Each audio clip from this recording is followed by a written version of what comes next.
Deus Pai Todo-Poderoso, Pai Amantíssimo, nós te agradecemos por estarmos aqui reunidos na noite de hoje, com a bênção de estudar o Evangelho do nosso Mestre Jesus.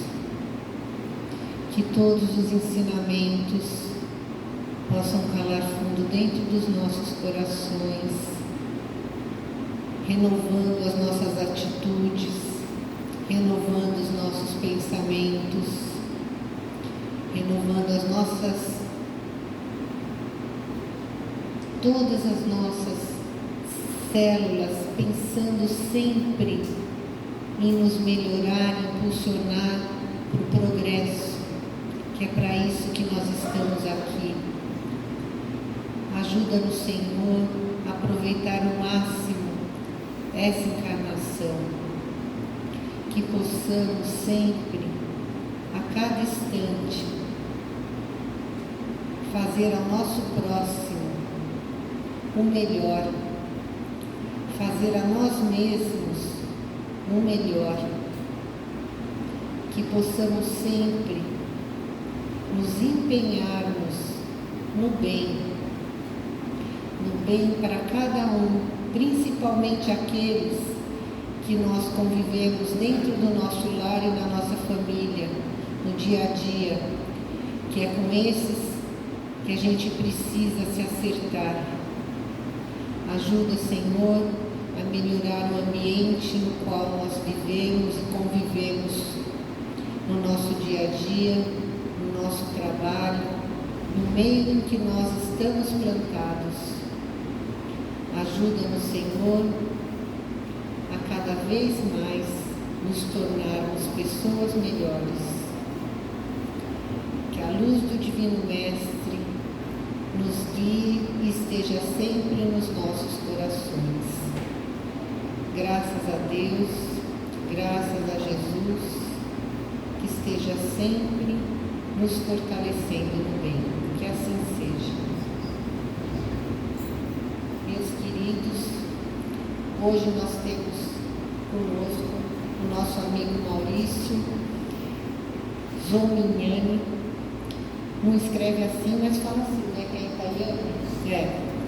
Ele é assistente social, ele sempre vem aqui nos presentear com umas palestras maravilhosas e fazia tempo que não vinha, né, na nossa casinha, mas ele é trabalhador no Centro Espírita em São Vicente, Centro Espírita Beneficente Semente de Luz, e ele sempre que vem aqui, ele traz livros novos, tem vários livros dele que a gente já vendeu aqui na casa, são todos que você ajuda projetos sociais e vale muito a pena.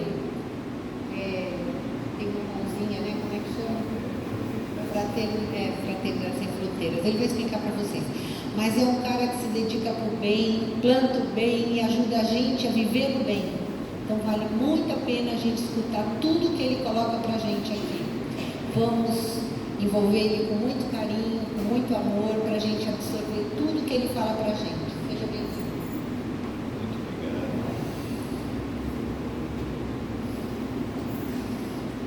Depois disso tem que fazer jus, né?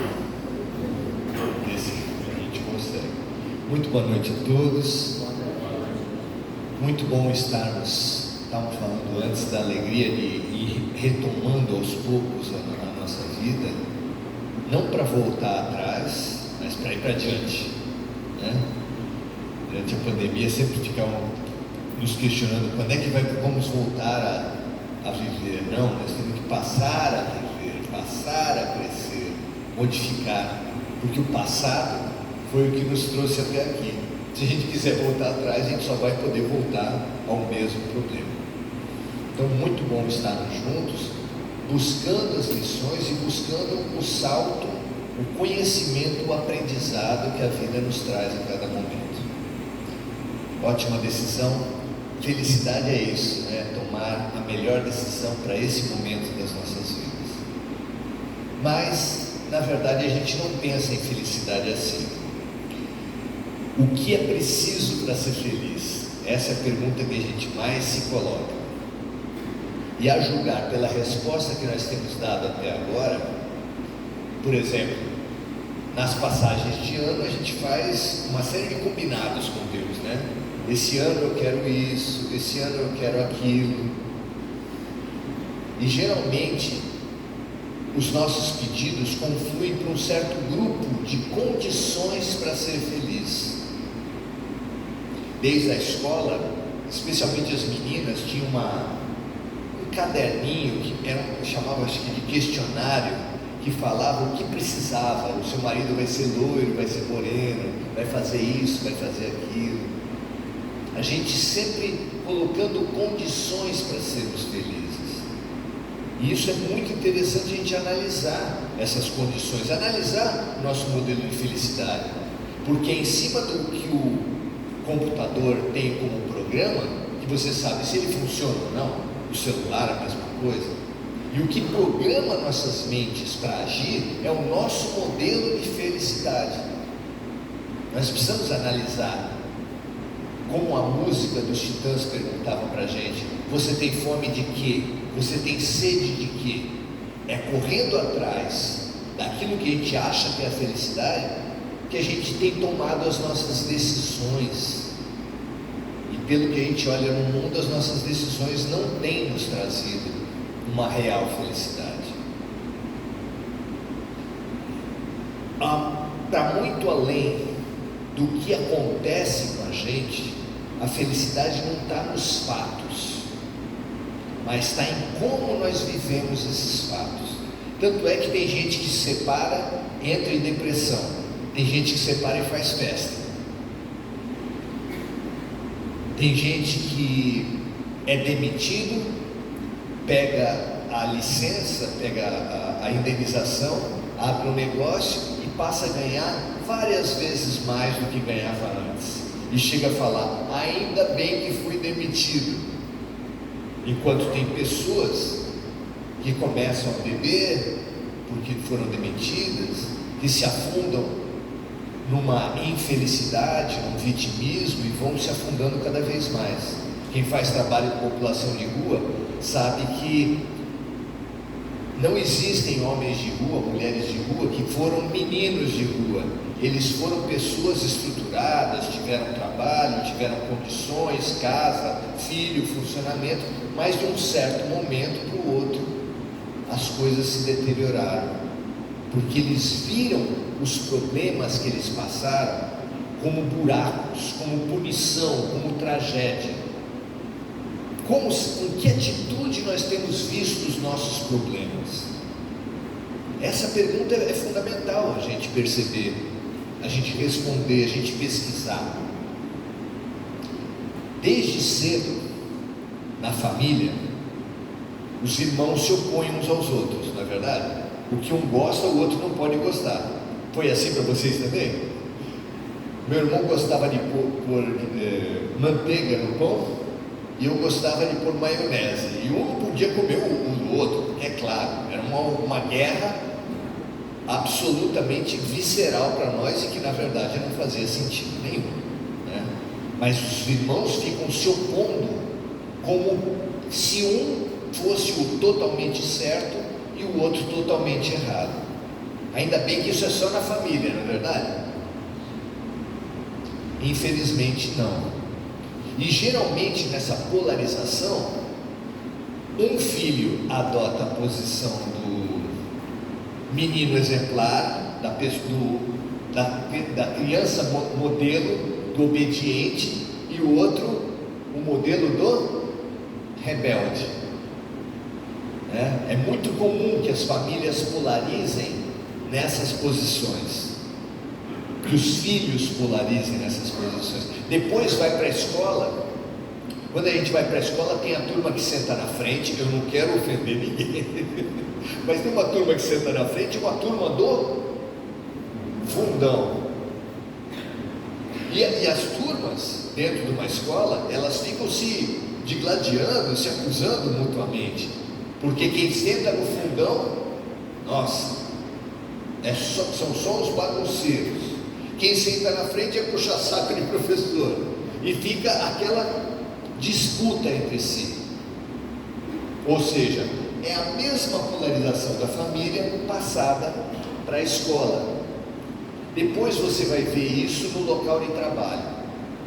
Tem pessoas no local de trabalho que são questionadoras, que debatem, que colaboram de alguma forma, mas criticam muito também. Vocês lembram disso? No local de trabalho é muito comum que isso aconteça. E outros que, pegando o velho personagem, o velho modelo já desenvolvido da família e depois na escola, ele é aquele obediente, aquele passivo que aceita o que o chefe fala e vai atrás.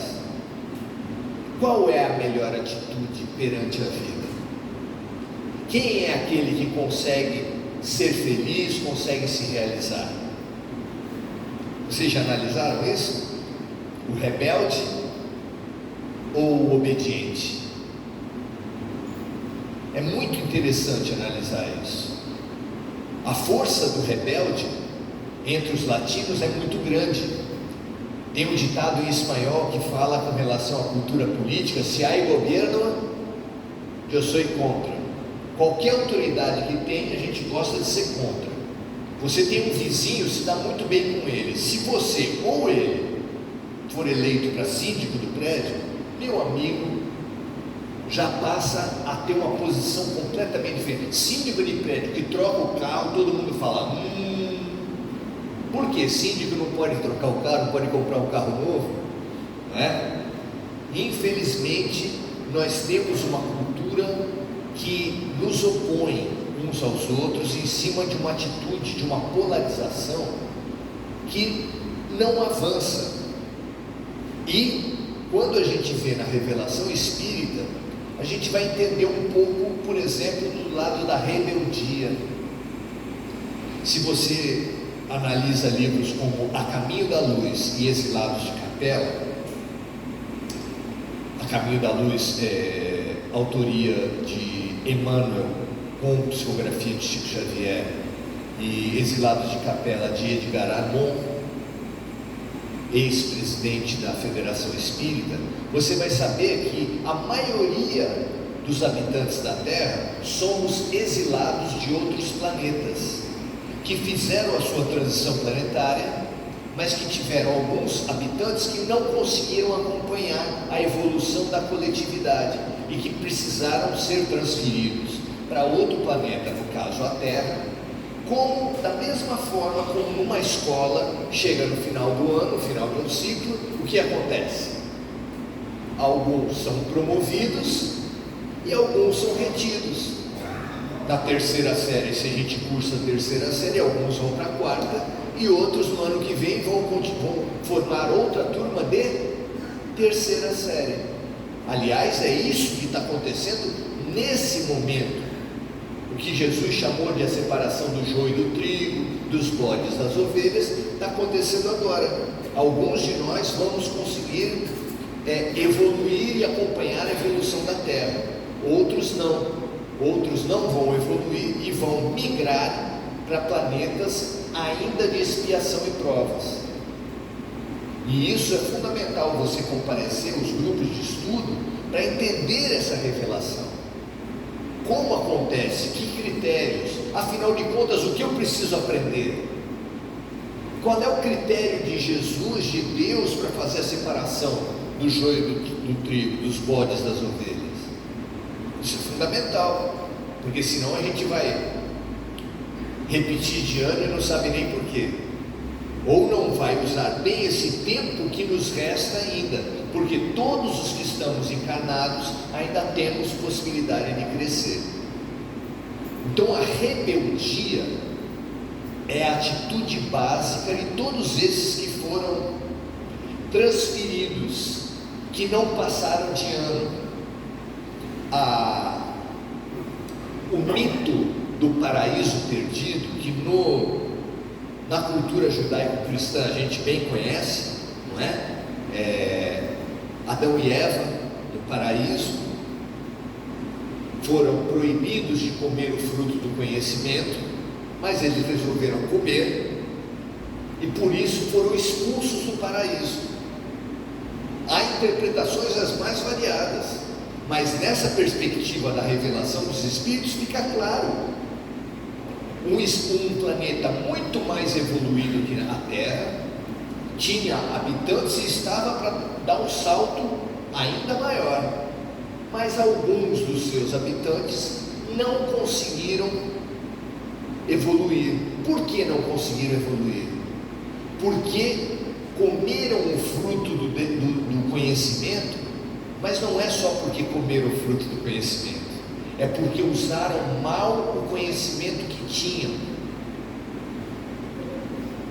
Os espíritos que vieram de outros planetas para cá tiveram essa característica, eram muito inteligentes, detinham um conhecimento muito grande, mas, pasmem vocês, usavam mal o conhecimento que tinham. Analise a humanidade de hoje. Tem gente que usa mal o conhecimento que tem? O que vocês acham? Será que as pessoas, os corruptos que pegam dinheiro, mandam para uma offshore, depois para um paraíso fiscal e depois retornam o dinheiro para o Brasil, num processo de lavagem de dinheiro, isso é coisa de gente burra? Burro fico eu quando olho aquilo e falo: nossa, qual é o esquema? Como fazer isso?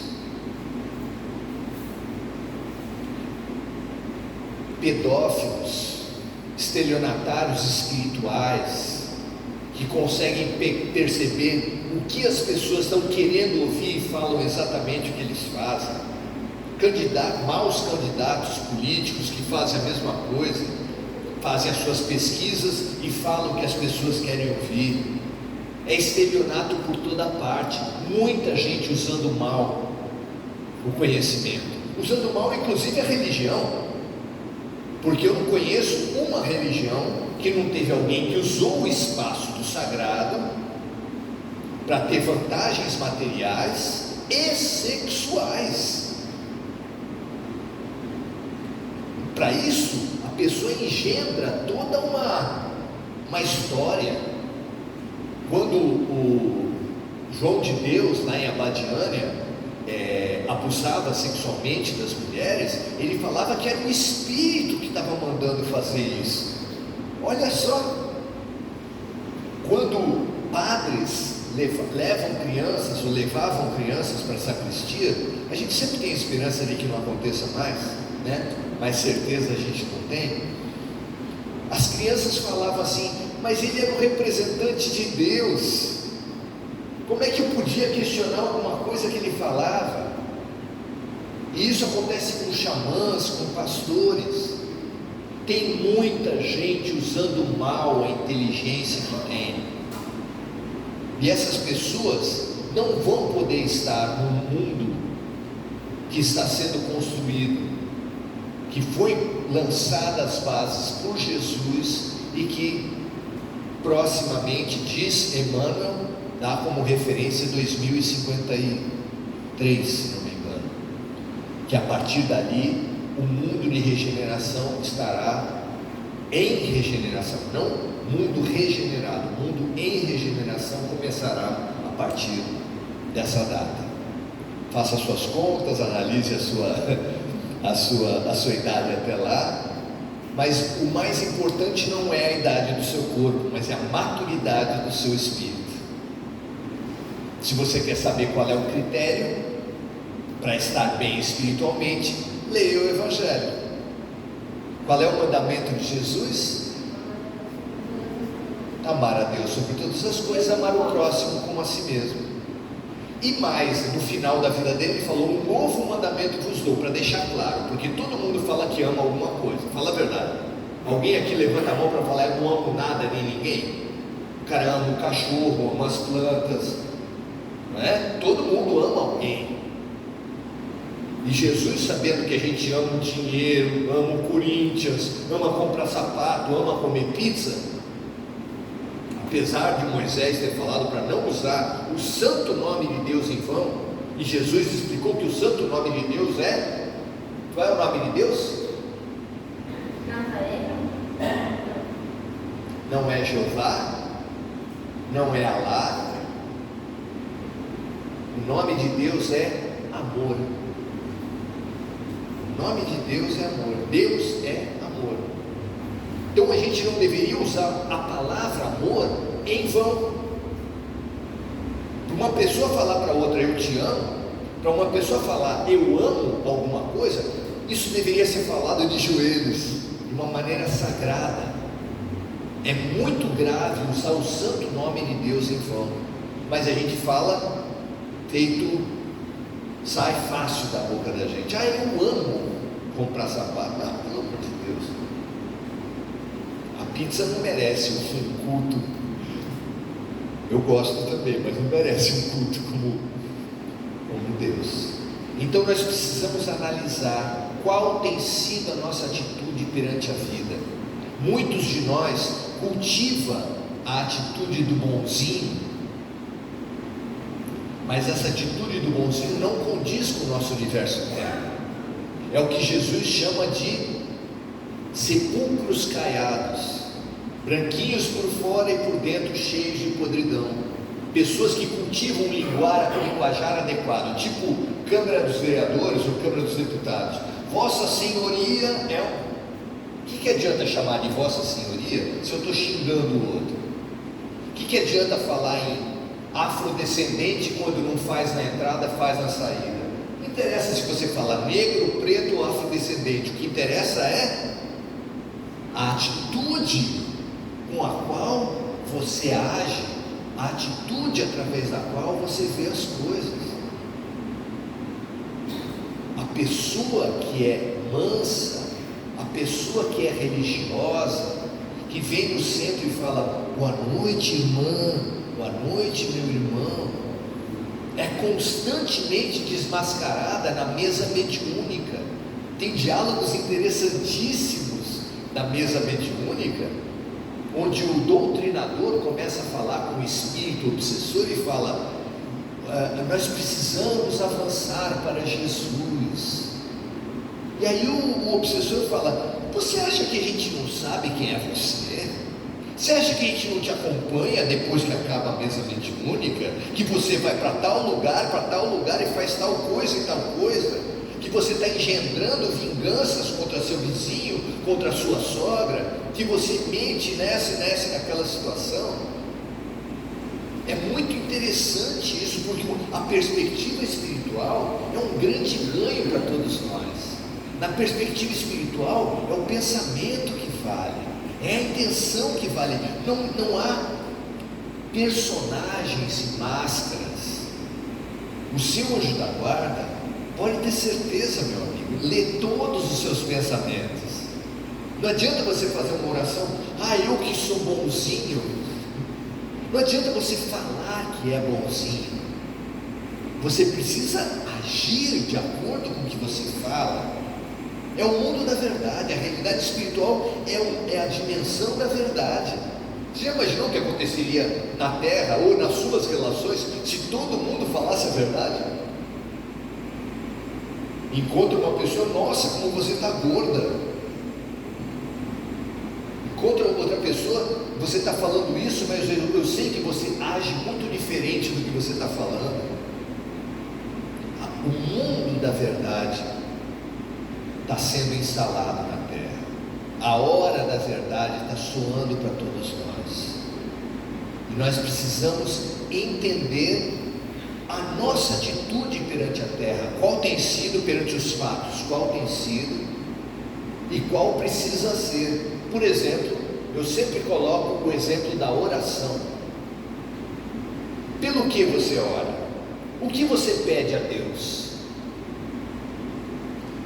Você pede a Deus fatos favoráveis a você, como por exemplo, que me faça dar um emprego, passar no concurso público, que me faça eventualmente que um parceiro passe a gostar de mim, ou que aconteça curas de problemas de saúde. É isso que a gente pede? Não. Geralmente ou você pede atitude para bem enfrentar esses problemas. Deus, eu sei que a doença, o desemprego, o conflito, os problemas que eu tenho são decorrentes das minhas próprias opções e são meios que a vida traz para me chacoalhar e para me ensinar coisas. Mas eu quero ter boa atitude para bem enfrentar as minhas doenças, para perceber o que a vida está querendo me ensinar com os conflitos, o que eu preciso melhorar com as dores da vida. A gente pede o afastamento dos problemas ou pede boa atitude para bem enfrentar os problemas? A gente foge dos problemas como se fosse um doente no hospital que pedisse para o médico não dar remédios, ou um aluno que pedisse para a professora não dar lições. Professora, pode ficar esse ano sem dar lição para mim? A professora vai falar o quê? Pode? Ficar um ano sem dar lição? Claro que não. Eu, médico, posso aceitar o pedido de um paciente para que fique a sua estadia no hospital sem lhe dar um tratamento, sem fazer um diagnóstico, sem fazer uma intervenção, sem dar remédio? Eu posso atender isso? Se a finalidade do hospital é promover a cura, se a finalidade da escola é ensinar. Como que nós vamos pedir? Quem pede para o médico não intervir na doença é porque não acredita no médico, ou não toma remédio. Vocês já viram isso nas enfermarias? As enfermeiras experientes, é até cômico, elas já localizam, elas já mapeiam os doentes que elas têm, e elas sabem do seu Maurício. Elas chegam no seu Maurício e dão as dragas, e depois de dar a draga e de mandar engolir a água, manda mostrar a gengiva, porque o seu Maurício já pegou a prática de colocar a draga debaixo da gengiva para enganar a enfermeira, e debaixo da língua também, tem que levantar a língua também, e ficar fazendo careta na frente da enfermeira, porque a pessoa boicota o seu próprio processo de crescimento. Por quê? Boicota como? Porque nós não queremos, não reconhecemos nos problemas remédios e lições perfeitos, prescritos por Deus. O dia que a gente aceitar que todas as dores, não cai uma folha de uma árvore que não seja pela vontade de Deus, todos os fatos da tua vida são lições e remédios para você se curar. No momento que você se conscientizar disso, qual é a atitude? Você vai pedir para não ter problemas? Tem razão alguém pedir para não ter problemas? Se os problemas são remédios e lições? Claro que não.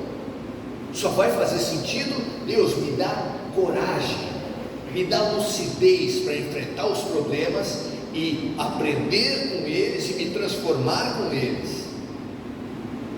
Ou a gente vai ser sempre o que Jesus mostrou, repetindo os profetas. Eles têm olhos, mas não veem. Eles têm ouvidos, mas não ouvem.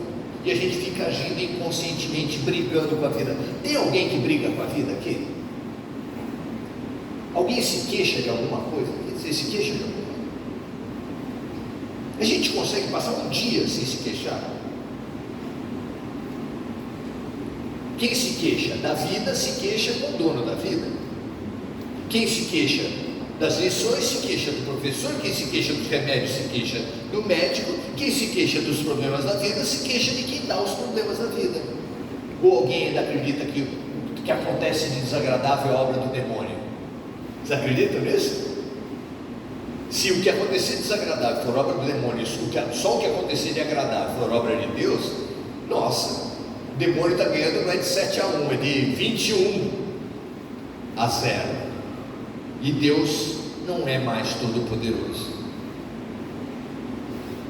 O teu Deus é todo poderoso? Ou ele é assim, 12% poderoso só? Está fraquinho o negócio. Não cai uma folha de uma árvore que não seja pela vontade de Deus. E quando você estuda o Espiritismo, você vai entender uma lei de sintonia e uma lei de atração, que faz com que cada um traga para o seu cotidiano. Você nunca se perguntou por que eu tive a mãe que eu tive, o irmão que eu tive, os filhos que eu tive? Nós atraímos não só as pessoas, mas os fatos para nos harmonizar, para nos ensinar, para nos curar.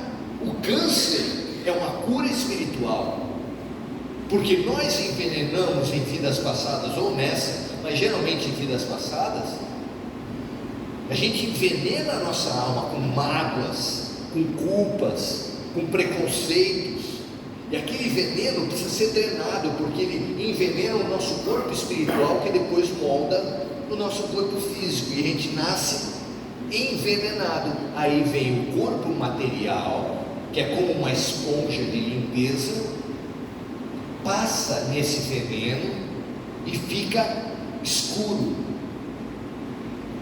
Os médicos fazem diagnóstico e falam que aquilo é um nódulo cancerígeno, mas a gente pode chamar de esponja espiritual, de forma que quando sai o nódulo cancerígeno, é o seu corpo espiritual sendo limpo. Então aquilo que a gente vê como tragédia, aquilo que a gente vê como doença, do ponto de vista espiritual é cura, limpeza.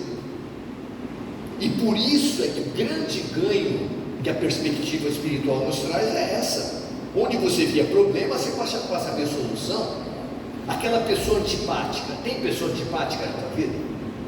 Aquela que você olha e fala, não, aí não dá. A passagem que a gente se revolta mais do Evangelho é: amai os vossos inimigos. Como assim? Dá para amar? Quando você amplia a tua visão, você vai falar: estou entendendo. O que nenhum cientista explica, a gente já passa a entender. Pergunta para um psicólogo materialista o porquê da simpatia gratuita e porquê da antipatia gratuita. Nunca vi a pessoa, ela nunca fez nada de ruim para mim e eu já falo, não presta. E sabe do pior? A pessoa achou mesmo de você. De onde vem isso? Do jeito? É do jeito? É do jeito do corpo? Porque se a pessoa nunca viu, não podia ter um conceito já, mas a gente tem. Às vezes você está no ônibus, senta uma pessoa do teu lado e começa a falar da vida sexual dela. Você nunca viu e ela já confia em você, já acha que você é uma pessoa confiável e começa a falar da vida dela. Fila de banco. Como é que pode uma coisa, simpatia e antipatia gratuita? Trata-se do quê? Almas que estão se reencontrando e que a memória das vidas passadas não foi apagada. A gente fala que foi apagada, mas é mentira. A memória de vidas passadas vai para o subconsciente e emerge sempre que um gatilho da realidade puxa alguma coisa. Aí você olha para a pessoa, você nunca viu, mas você olha e fala: essa pessoa é boa, ela é confiável. Vai lá e você fala coisa que nem para teu irmão você fala, você já está falando para o estranho. Por que isso? Pergunta para o psicólogo. De onde vem essa confiança?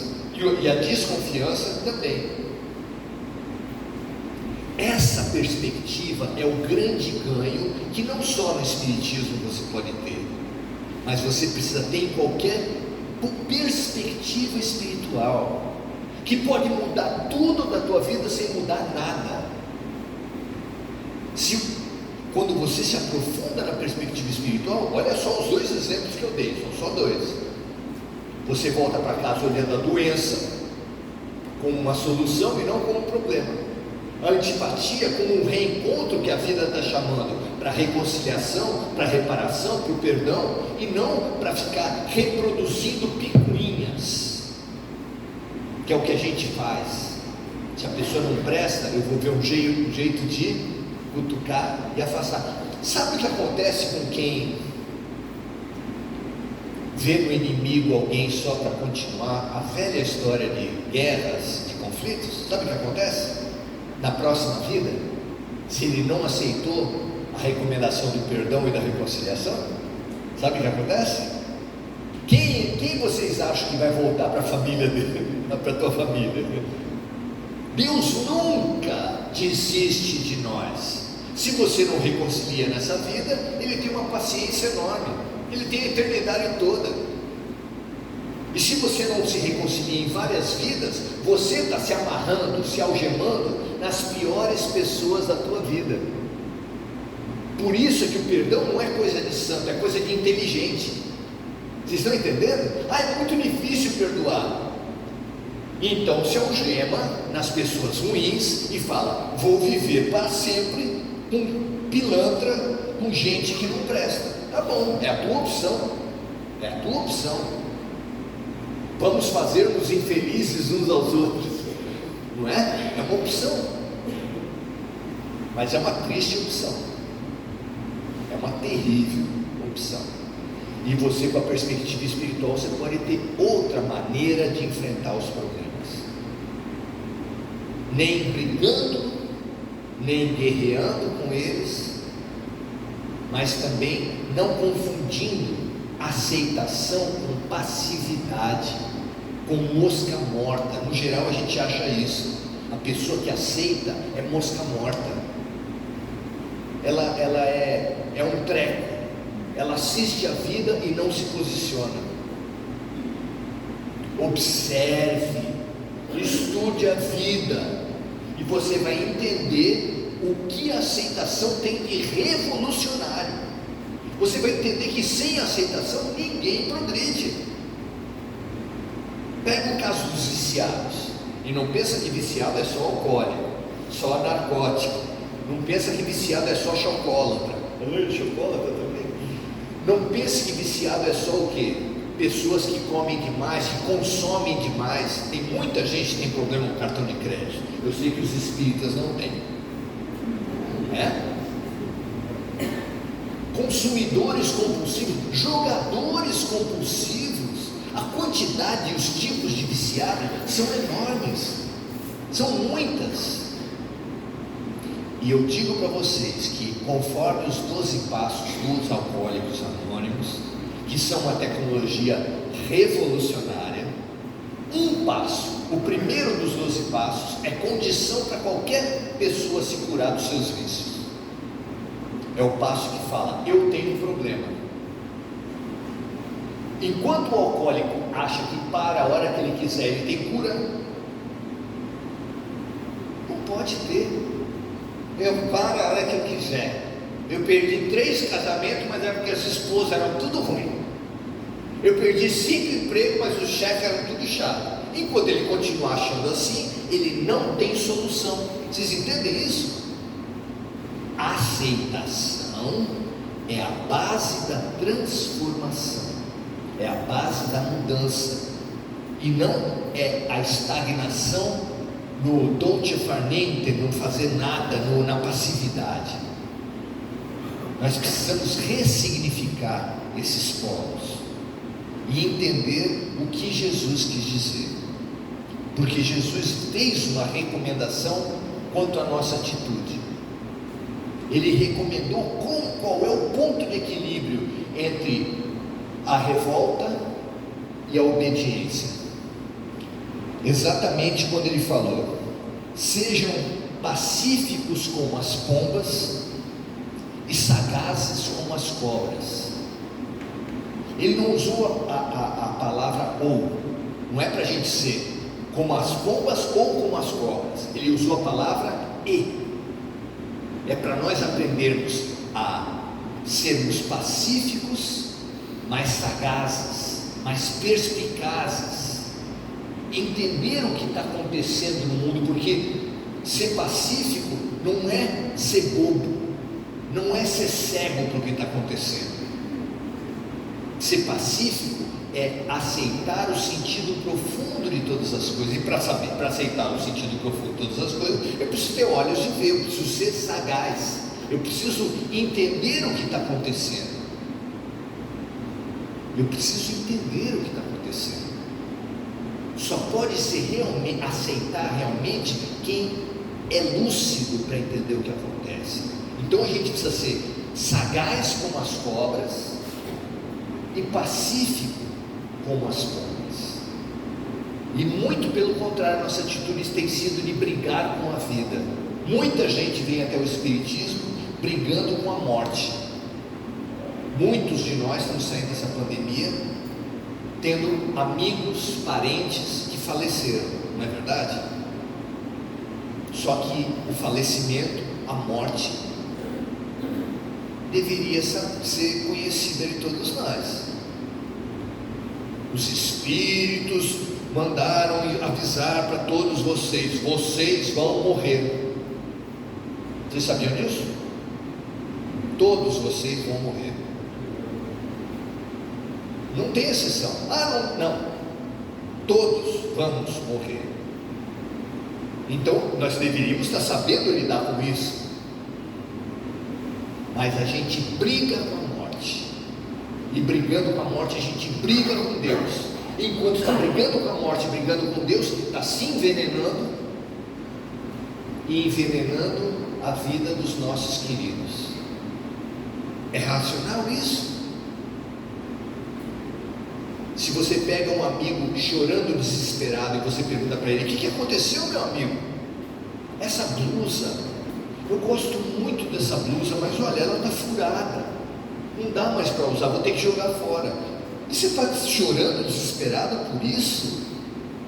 Você, quando comprou essa blusa, você não sabia que as blusas são assim? Você usa por um tempo, daqui a pouco elas gastam e tem que jogar fora. Você não sabia disso? Vai ficar chorando por uma blusa?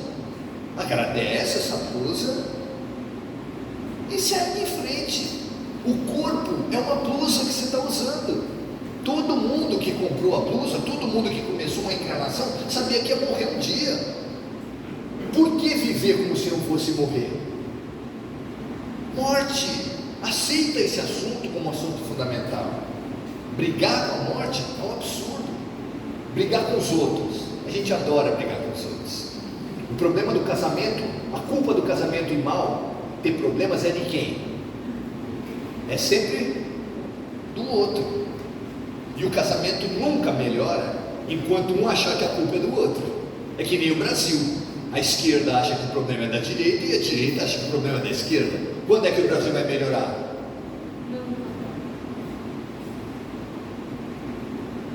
Quando o brasileiro assumir a responsabilidade, quando a gente ganhar maturidade e falar assim: a solução dos problemas da minha vida não está no outro, que é a base do imobilismo, é a base da acomodação, porque eu não mudo a atitude do outro. Alguém acha que muda a atitude do outro? Não. Nem Jesus mudou. Então, pensar que o problema e a solução está no outro é a base do imobilismo e da paralisia. O contrário, assumir que a base dos problemas, a origem dos problemas e a solução está em você, é a base do empoderamento. Você se transforma no único ser do universo capaz de mudar a tua vida. Até Jesus, quando curava, falava: a tua fé te salvou. Qual é o poder que você tem para mudar a tua vida? Qual é? Quantos por cento? Não sei, a minha mãe não me amava o suficiente. O meu pai, os consultórios estão cheios de queixosos. Quando é que a gente vai amadurecer e vai falar: a solução da minha vida está em mim? E aí você cresce.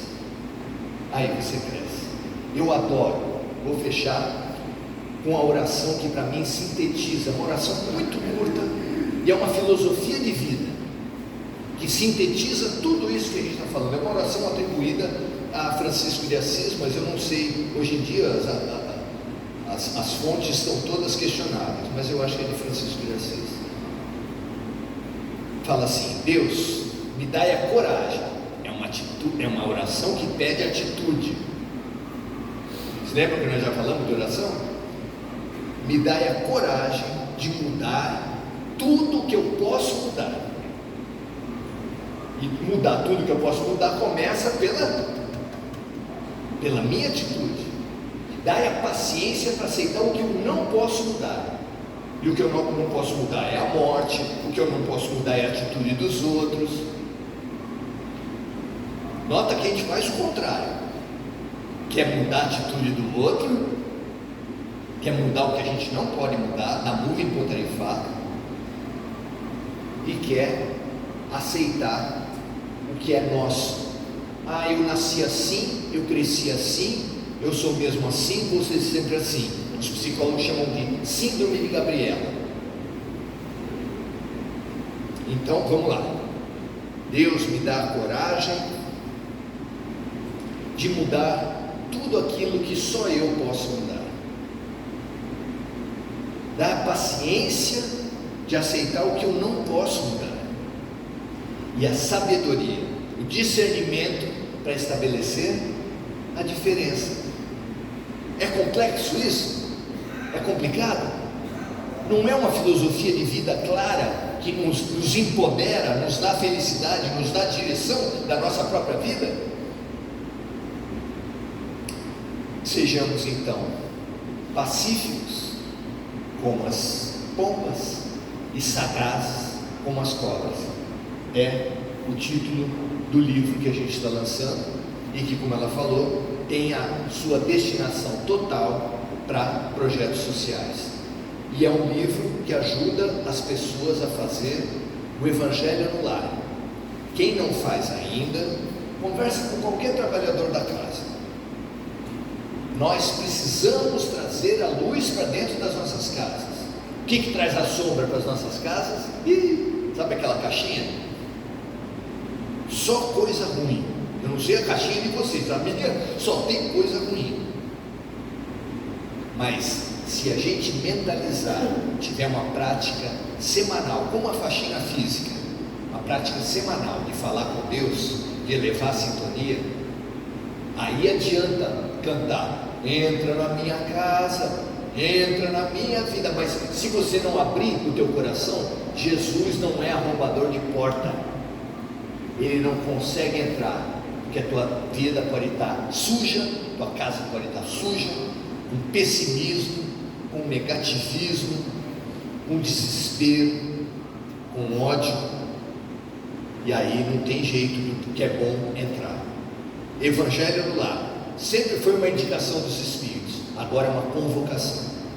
Muito boa noite.